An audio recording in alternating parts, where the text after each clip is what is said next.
Jangan lupa ngisi siam ya.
Jangan lupa ngisi siam ya. 3 menit lagi saya mulai.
Jangan lupa ngisi siam.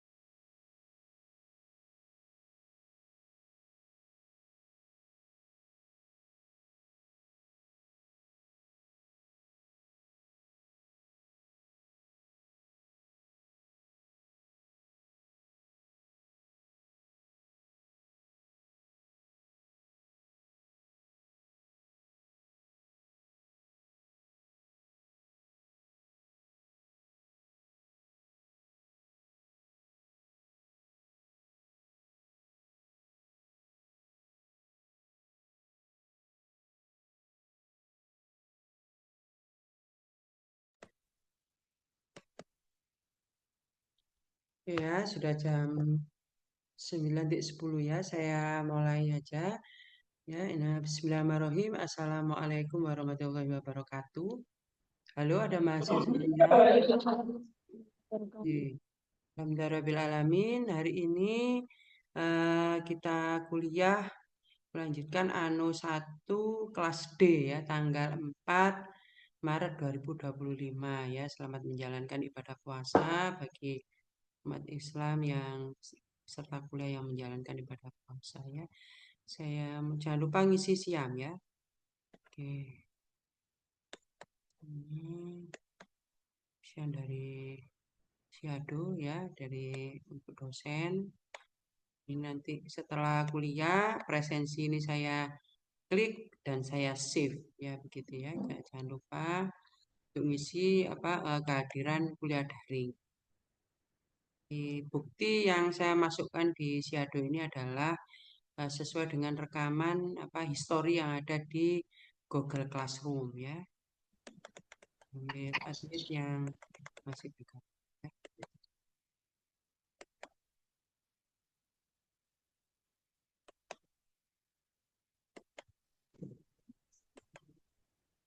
Saya. Oke. Hari ini kita bahas, ini lagi deh.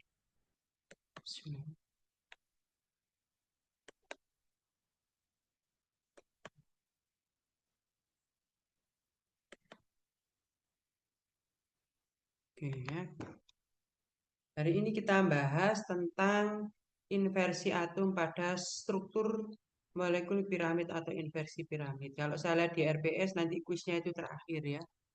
Jadi termasuk simetri itu ikut kuis ternyata ya. Jadi banyak materinya.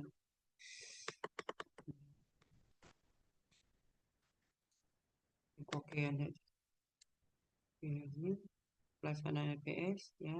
Ini masih ada tambahan ini kan ada tambahannya yaitu simetri ya karena sebelum UTS saya semua ya jadi masih nanti ada ini 2024 ini sekarang 2024.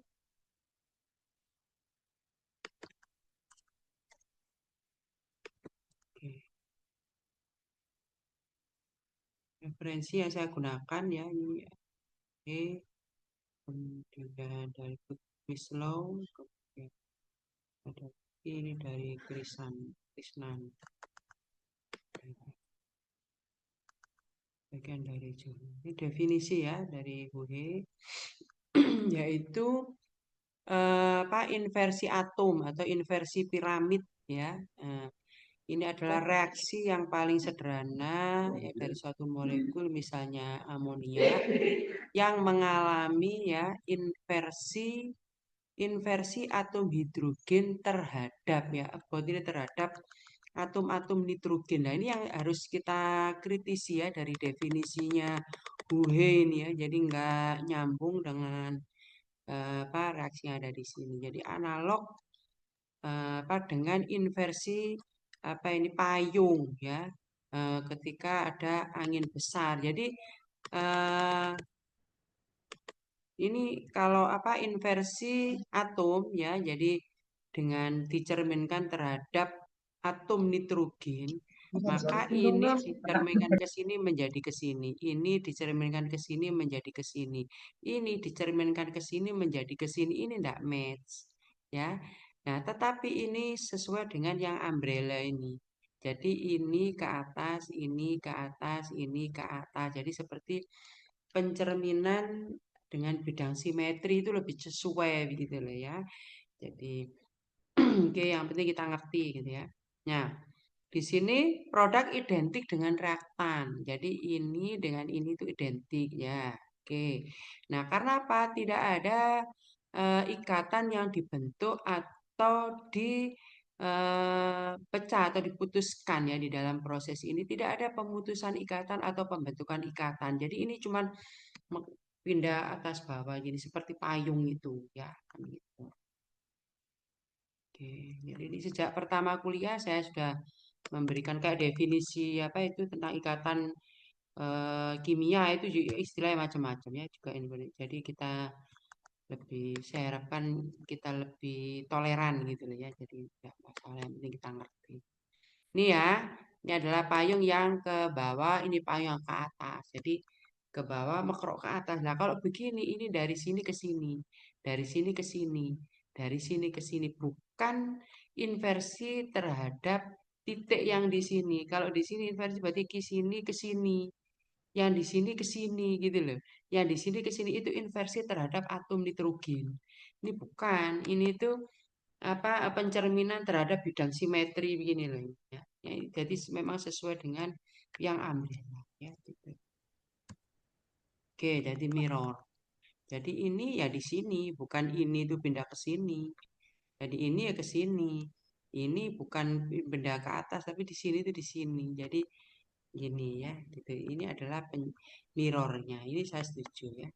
Kita Mari kita sepakati bukan pencerminan terhadap titik atom nitrogen ya, tetapi pencerminan terhadap bidang simetri. Ya. Nah, ini adalah diagram energinya ya. Tolong ini di anu apa? Mood ya. Ini adalah bidang energi. Ini kita sekarang belajar ini. Nanti kita juga belajar ini ya. Ini dulu hari ini ya.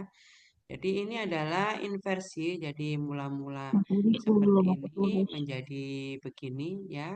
Nah, jadi tidak ada perubahan. Tadi itu tidak ada perubahan ikatan ya. Tidak ada apa pemutusan maupun apa pembentukan ikatan. Di sini juga tidak ada perubahan energi. Nah, ini pancet ya, sama ya, yang Apa ada yang di disebut? selatan sama dengan yang ada di bawah. Ya, Jadi ini adalah bidang fraksi. Tolong ini anu di Raifa ini di mute ya.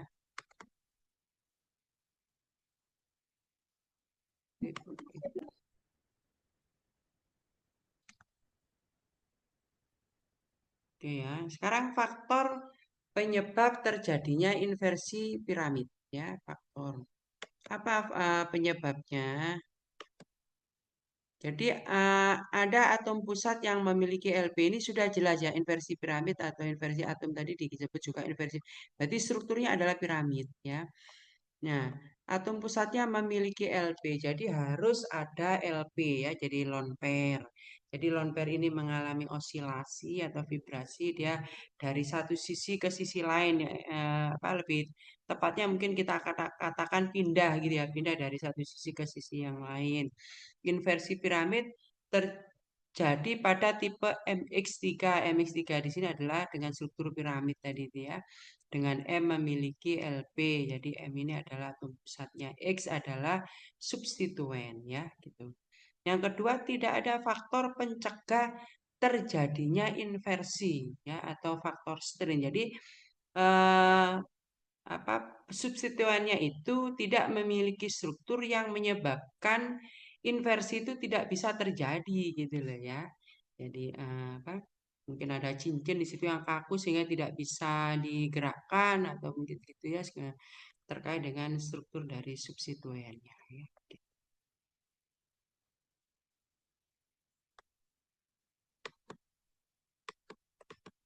Ya, ini sekarang mekanisme inversi piramid ya. Kita biar kok gak on.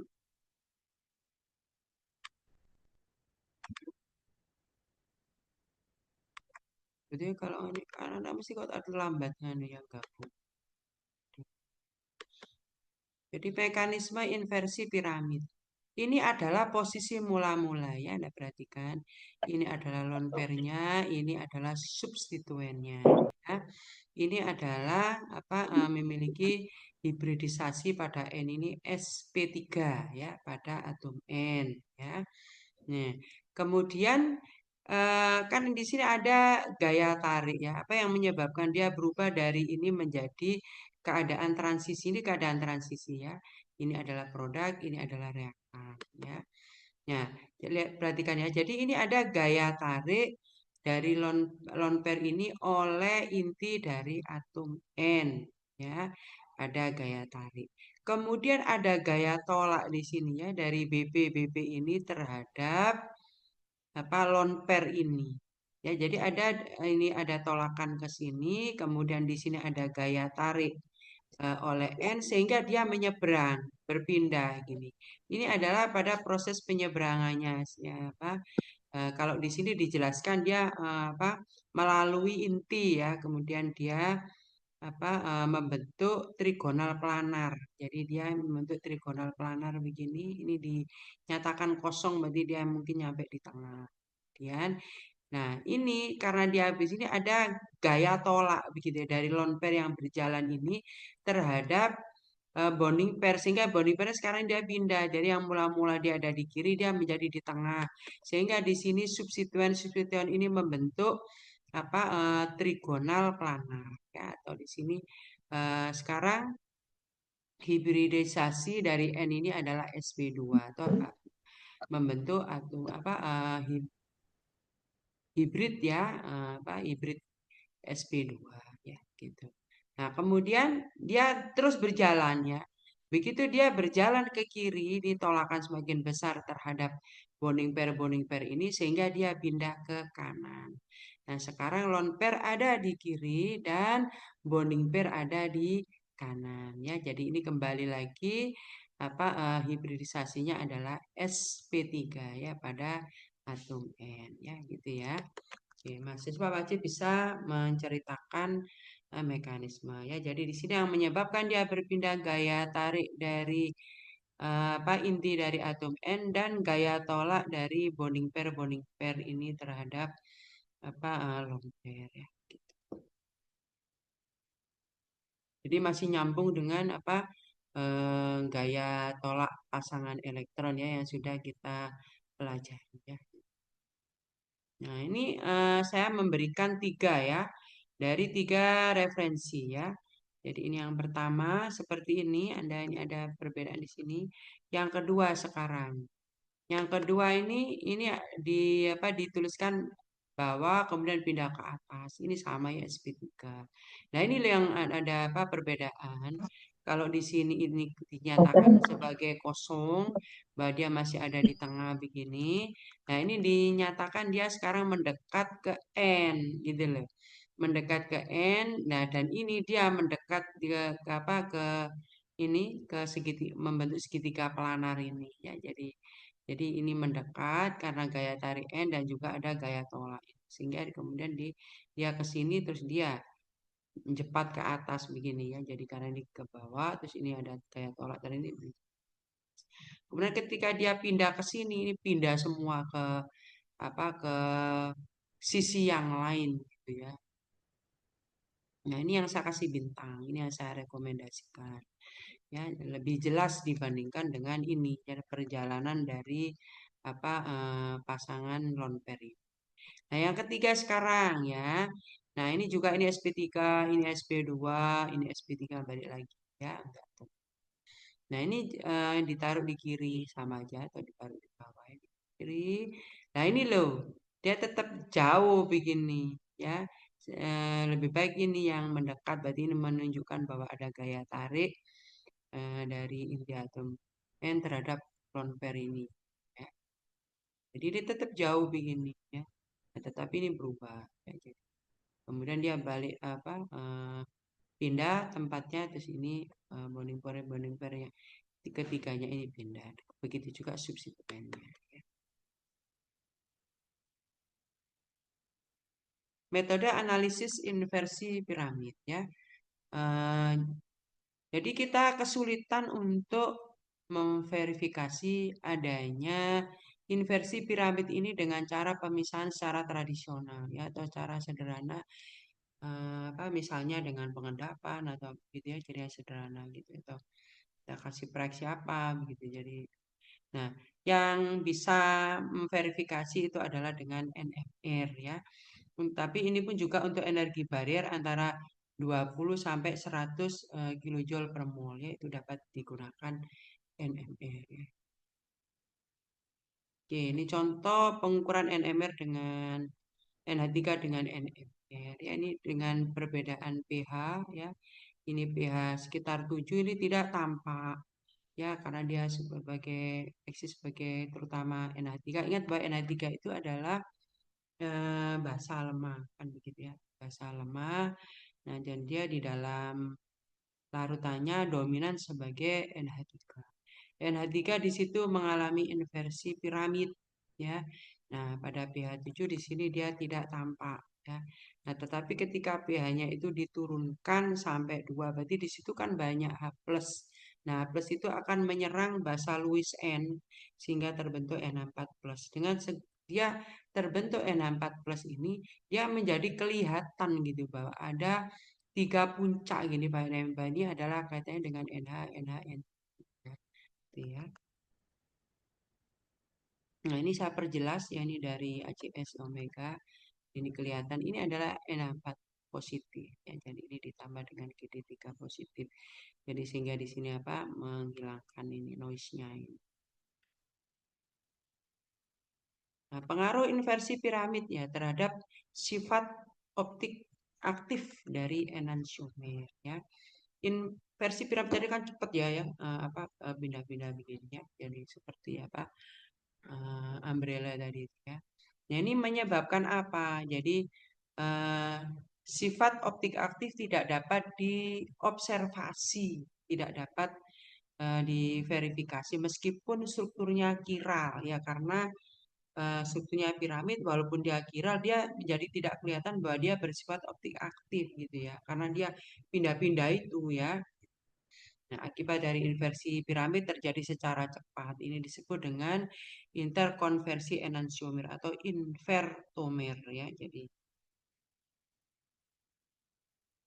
Nah ini cahaya, kemudian dia bidangnya banyak skala arah dan dilewatkan pada polarizer menjadi satu dan dilewatkan kepada senyawa optik aktif dia harusnya bisa kita lihat dia akan apa ke terjadi ke sudut ke kanan atau ke sudut ke kiri ini menjadi tidak tampak. Karena apa ya? Karena pengaruh dari inversi piramid. Jadi inversi piramid menyebabkan kita tidak bisa mengetahui bahwa dia itu bersifat optik aktif dengan menggunakan ini analyzer ini ya. Jadi untuk menggunakan apa ini? Polarimeter ya. Gitu. Nah, ini pengaruh inversi terhadap hasil sintesis isomer. Jadi kan bergeraknya cepat begini ya. Akhirnya apa? Kita kesulitan untuk mengisolasi. Jadi salah satu saya harapannya akan mendapatkan ini ya. Sulit ya. Kita ini saja sulit atau ini saja sulit. Jadi akan selalu terbentuk campuran ya karena bergeraknya cepat. Ini terjadi pada ini amin ya. Jadi RRRN ini jadi pada ini kiral tetapi tidak dapat diisolasi sebagai pasangan enantiomer ya. Jadi secara individu karena terjadi gerakan secara cepat. Jadi hasilnya adalah campuran atau rasemi ya. Jadi, nah, tetapi untuk sulfoksida misalnya ya, jadi RSO ini kiral dan dapat diisolasi ya. Jadi ini. Jadi kalau begitu walaupun sama-sama piramid itu ada yang bisa diisolasi ya pasangan enantiomer ada yang tidak bisa gitu ya, ada yang selalu merupakan campuran. Yang selalu bisa itu berarti ini dipengaruhi oleh atom pusatnya ya. Jadi kalau N di sini tidak bisa, kalau S di sini bisa. Ingat bahwa N di sini lebih elektronegatif dibandingkan dengan S ya. Jadi akan lebih gaya tariknya terhadap lone pair ini akan lebih kuat ya sehingga untuk menyeberang itu akan menjadi lebih cepat dibandingkan kalau di sini itu adalah S, gitu. Sekarang pengaruh atom pusat terhadap inversi piramid. Tadi ya ini sudah tahu dari N versus S misalnya. Inversi pada N dapat terjadi secara cepat, inversi lebih lambat terjadi pada unsur periodika misalnya P dan E. Ya, kita bisa membahasnya dari elektronegativitas ya. Jadi kalau pada sebelumnya itu terhadap struktur ada elektron bisa kita kaitkan dengan elektronegativitas, bisa kita kaitkan dengan ukuran dari atom pusatnya gitu ya. Jadi ukuran atom pusat makin besar biasanya juga mengikuti elektronegativitasnya itu juga semakin ya. Jadi ini contohnya R3P memiliki energi barrier 150 kJ per mol. Jadi energi yang dibutuhkan untuk mengalami inversi piramid. Ya. Sementara kalau di sini amin ya, di sini bukan P, di sini amin hanya 40. Nah, karena di sini atom pusatnya adalah N, di sini atom pusatnya adalah P ya gitu. Jadi P itu ada di posisi bahwa elektronegativitas itu lebih kecil ya, jadi sehingga akan lebih menyulitkan dia untuk tunneling dari dia pindah untuk mendekati ke atom pusat kemudian dia nyebrang Ini etil propil fosfin 120 kilojoule. Ini dapat dipisahkan ya enantiomernya ya. Jadi karena substituen, pengaruh dari substituennya ini yang apa, dan juga P-nya ini ya, P-nya juga mempengaruhi, ini juga mempengaruhi sehingga ini apa menjadi lebih lambat laju inversi sehingga enantiumnya dapat dipisahkan. Nah, pengaruh kimia substituen terhadap inversi piramid ada di HU halaman 240 ini ada ya. Saya crop ya jadi. Oke, saya lebih senang menggunakan misal tapi di misal ini tidak ada. Ada di HU apa? HUHI.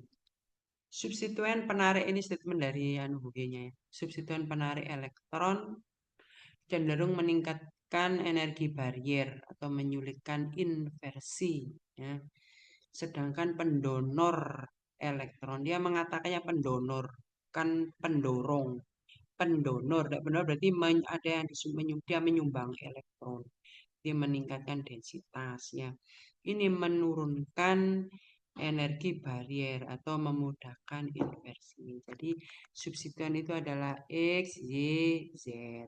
Jadi kalau dia adalah gugus-gugus penarik elektron, jadi di sini cenderung untuk BP ini ditarik ke sini ya, sehingga di sini menjadi lemah. Apa penarik elektron, densitas elektron pada BP menjadi lebih menurun karena dia ke sana. Ya, terus melemahkan apa tolakan dari BP ini sudah kita pelajari ya pada tolakan BP ya. Jadi di sini ada cenderung ditarik, kemudian dia itu tolakannya lebih apa menjadi lebih lemah. Apabila lemah berarti nanti mempengaruhi ini untuk kemudahan untuk berpindah ya. Karena ini yang menyebabkan dia bisa berpindah dua hal yaitu apa gaya tarik inti dari atom pusat N ini dan juga tolakan dari BP ini ya terhadap ya. Jadi bisa ini sudah saya kasihkan rangkumannya. Nah, kalau substituen ini pendonor elektron ya, dia akan meningkatkan densitas di sini. Biasanya kalau pendonor itu kalau di kimia koordinasi itu bisa membentuk ikatan pi itu loh biasanya kalau pendonor.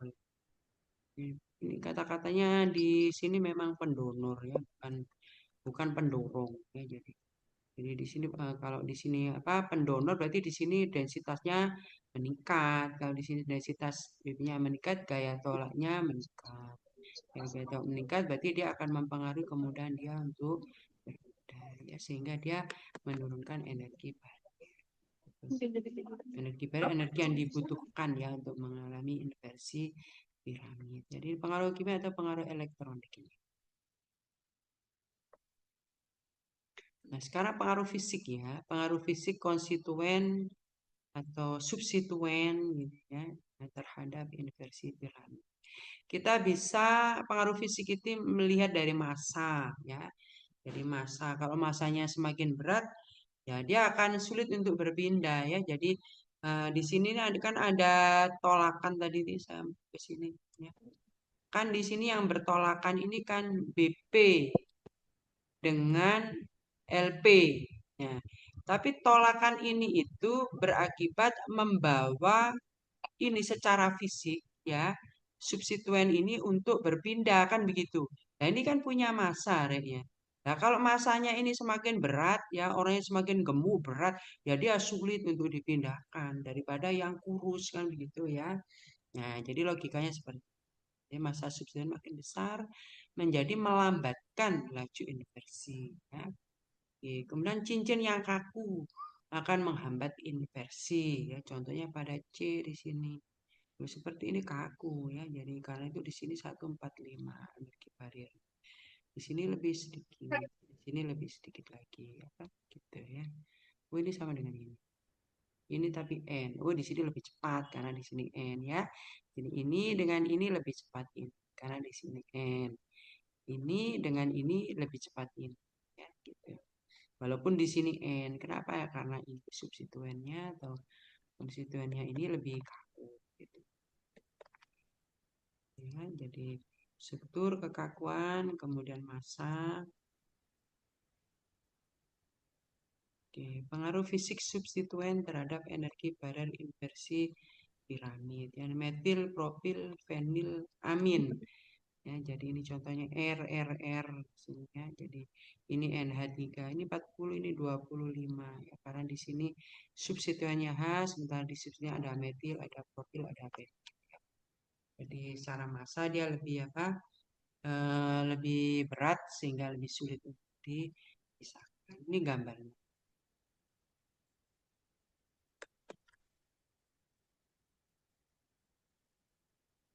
Contoh pengaruh fisik atau bentuk cincin substituen terhadap pembentukan inversi piramid ya. Ini, kalau tidak tertulis begini berarti salah satu dari yang tadi itu ada tiga ya. Yang memang tidak ada di Misler tidak ada ini. Contoh pengaruh fisiknya cincinnya. Jadi kalau di sini cincinnya segitiga begini, ini atau di sini ya, seperti ini. Ini tidak terjadi inversi piramid. Tapi kalau begini ini 1, 2, 3, 4, 5, 1, 2, 3, 4, 5, 6 ini terjadi. Ya ini menurut referensinya ya. Jadi sudut terlalu kecil untuk membentuk segitiga planar. Kalau di sini bisa membentuk segitiga planar, jadi di sini lebih daripada yang ada di sini.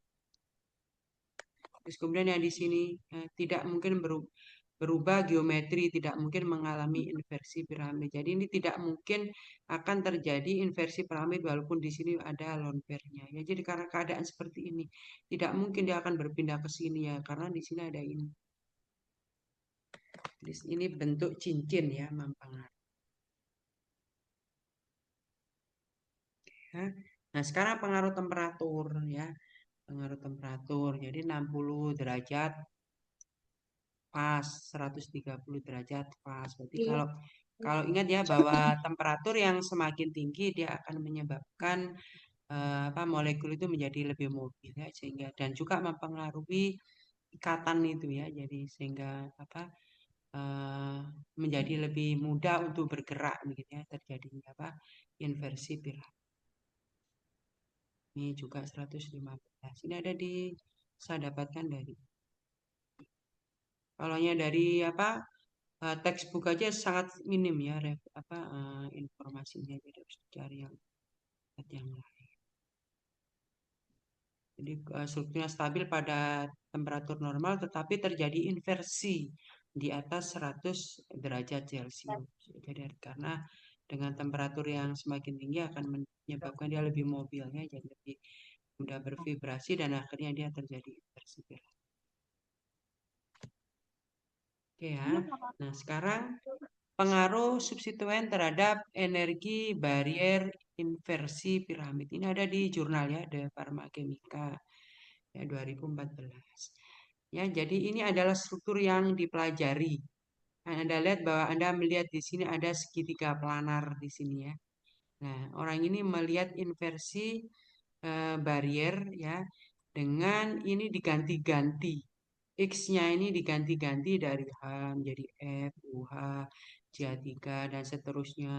Kemudian energi bariernya ini ditentukan gitu ya.